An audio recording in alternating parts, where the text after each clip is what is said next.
আলহামদুলিল্লাহি রব্বিল আলামিন ওয়াসসালাতু ওয়াসসালামু আলা রাসূলিহিন নবিয়্যিল কারীম। সম্মানিত দর্শক মণ্ডলী ও শ্রোতা মণ্ডলী, আজকে আমি আপনাদের সম্মুখে অত্যন্ত গুরুত্বপূর্ণ একটি বিষয় নিয়ে আলোচনা করব। ঈদের নামাজ। মাহে রমজানে আমরা সিয়াম, তারাবি, ইফতারি সহ যাকাত, সদকা ইত্যাদি ইবাদত আমরা করেছি। রমজানের শেষ লগ্নে এসে, অর্থাৎ রমজান শেষ হওয়ার পরেই আমাদের সেই কাঙ্ক্ষিত যে খুশির দিন, সে দিনটি হলো ঈদের দিন। তো ঈদের দিন শুরু হয় ঈদের নামাজের মাধ্যম দিয়ে। তো ওই দিনের সবচেয়ে বড় ইবাদত হচ্ছে ঈদের নামাজ, অর্থাৎ ঈদের দিনের সবচেয়ে বড় আনন্দ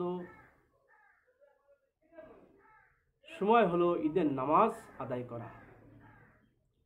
তো এই ঈদের নামাজ আদায় কিভাবে করবেন, কোন পদ্ধতিতে করবেন, আমরা অনেকেই জানি না। যেহেতু বছরে একটি দিন আসে, সেজন্য অনেকেই ভুলে যায়। তাই ঈদের নামাজের নিয়ত কিভাবে করবেন, ঈদের নামাজ কিভাবে পড়বেন, সে সম্পর্কেই আজকের ভিডিও। তাই ভিডিও না টেনে সম্পূর্ণ দেখুন। অত্যন্ত গুরুত্বপূর্ণ হতে চলেছে আমার এই ভিডিও, যেহেতু সামনে ঈদের নামাজ আদায় করা লাগবে। তাই না টেনে সম্পূর্ণ দেখুন। ইনশাল্লাহ আপনি ঈদের নামাজ সহি শুদ্ধভাবে আদায় করতে পারবেন, পড়তে পারবেন। তো ঈদের নামাজের নিয়ত কি? ঈদের নামাজের নিয়ত হলো, আমি 2 রাকাত ঈদুল ফিতরের নামাজ এই ইমামের পিছনে দাঁড়িয়ে কিবলামুখী হয়ে অতিরিক্ত 6 তাকবীরের সাথে আদায় করিতেছি আল্লাহু আকবার। আবার বলছি, আমি ঈদুল ফিতরে 2 রাকাত ওয়াজিব নামাজ অতিরিক্ত 6 তাকবীরের সাথে এই ইমামের পিছনে দাঁড়িয়ে কিবলামুখী আদায় করতেছি আল্লাহু আকবার। এই হলো ঈদের ফিতরের নামাজের নিয়ত। তো কোন পদ্ধতিতে আদায় করবেন?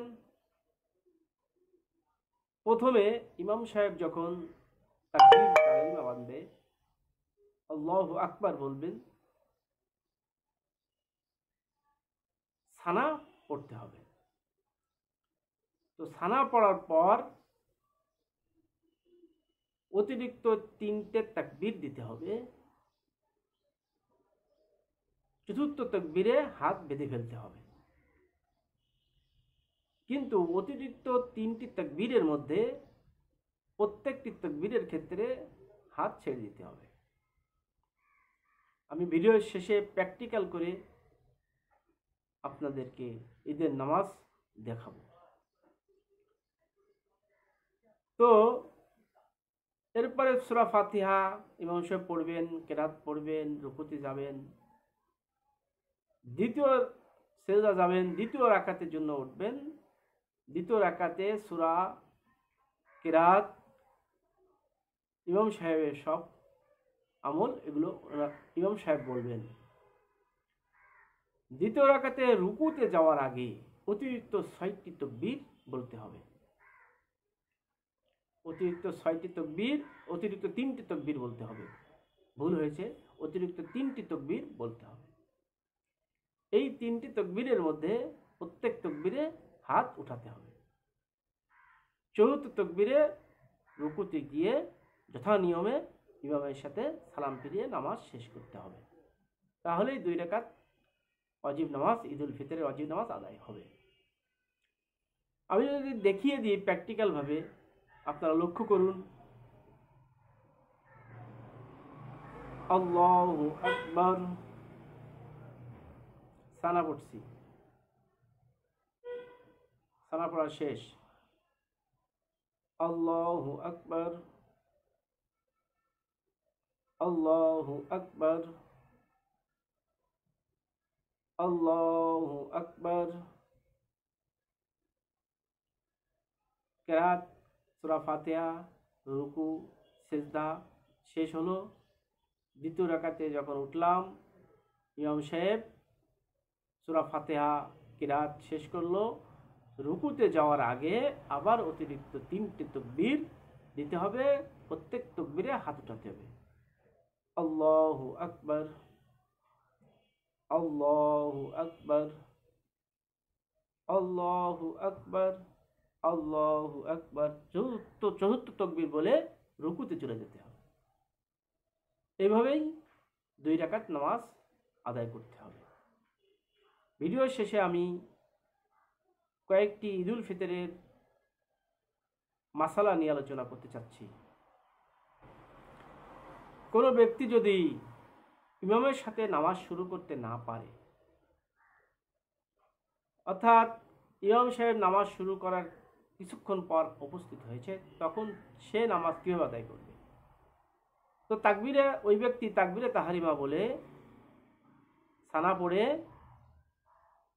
অতিরিক্ত 3টে তাকবীর বলে ইমামের সাথে নামাজে শরীক হয়ে যাবে। কোনো ব্যক্তি রুকুতে এসে ইমাম সাহেবকে পেল, তাহলে উনি কি করবেন? উনি ইমাম সাহেবের সাথে রুকুতে যাবেন, গিয়ে রুকুতেই 3টে তাকবীর অবশ্যই বলবেন, হাত না উঠালেও চলবে। অনুরূপভাবে কোনো ব্যক্তি 1 রাকাত পেল না, দ্বিতীয় রাকাত পাইছে, তাহলে সে ইমাম সাহেবের সাথে সালাম ফেরানোর পর একা একা যথা নিয়মে 1 রাকাত আদায় করবে। প্রথম 1 রাকাত আদায় করবে যথা নিয়মে, যে নিয়ম আমি প্রথমে বলেছি। 2 রাকাত পায়নি, শুধু আত্তাহিয়াতু যে ইমামের সাথে পেয়েছে কোনো ব্যক্তি, তাহলে তিনি কি করবেন? তিনি তাকবীরে তাহরিমা বলেই ইমাম সাহেবের সাথে আত্তাহিয়াতে শরীক হয়ে যাবেন। ইমাম সাহেবের সালাম ফেরানোর পর দাঁড়িয়ে গিয়ে 2 রাকাত বর্ণিত যে পদ্ধতি আমি বলেছি, ওই পদ্ধতি অনুযায়ী 2 রাকাত নামাজ সে আদায় করে নেবেন। তাহলে তার ঈদুল ফিতরের নামাজ আদায় হয়ে যাবে। সম্মানিত দর্শক মণ্ডলী, আপনারা বুঝতে পেরেছেন আশা করি।